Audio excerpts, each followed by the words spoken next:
आज हिंगोलीमध्ये शासन आपल्या दारी कार्यक्रम पार पडणार आहे। हिंगोलीच्या रामलीला मैदानावरती हा कार्यक्रम पार पडेल। याच परिसरामध्ये खासदार हेमंत पाटील यांच्याकडून जोरदार बॅनरबाजीही करण्यात आली। याचाच आढावा घेतला आमचे प्रतिनिधी माधव दिपके यांनी। हिंगोलीमध्ये आज राज्य शासनाचा अत्यंत महत्त्वपूर्ण असा शासन आपल्या दारी कार्यक्रम होतोय आणि या कार्यक्रमामध्ये हिंगोलीचे खासदार हेमंत पाटील यांनी जे ते जोरदार बॅनरबाजी केल्याचं पाहायला मिळते। मी सध्या रामलीला मैदानावर आहे आणि या ठिकाणी हा शासन आपल्या दारी कार्यक्रम होतोय, परंतु हेमंत पाटलांच्या वतीने जोरदार अशी बॅनरबाजी करण्यात आलेली आहे। थोडक्यात लोकसभेचं कॅम्पेनिंग हेमंत पाटलांच्या वतीने सुरू करण्यात आलेलं आहे। मोठमोठाले फ्लेक्स लावत या ठिकाणी हेमंत पाटलांच्या वतीने लोकसभा निवडणुकीचं एक वातावरण निर्माण करण्याचा प्रयत्न केला जातोय आणि मोठमोठाले फ्लेक्स अशाच पद्धतीने रस्त्यावर सुद्धा लावण्यात आलेले आहेत।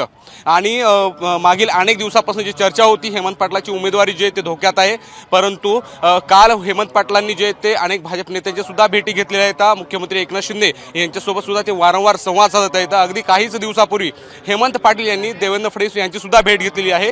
त्यावरून त्यांनी भाजपच्या नेत्यांशी सुद्धा जवळीकता साधण्याचा प्रयत्न केलेला आहे आणि थोडक्यात उमेदवारी आपल्याकडे कशा पद्धतीने राहती यासाठी प्रयत्न केला जातोय। तर दुसरीकडे भाजपच्या वतीने सुद्धा या जागेवरनं चांगलीच मागणी केली जात आहे। त्यामुळे युतीमध्ये जरी हिंगोली लोकसभेच्या जागेवरनं रस्सीखेच पाहायला मिळत असताना मात्र हेमंत पाटील जे ते स्वतःच्या उमेदवारीवर ठाम असल्याचं पाहायला मिळतंय।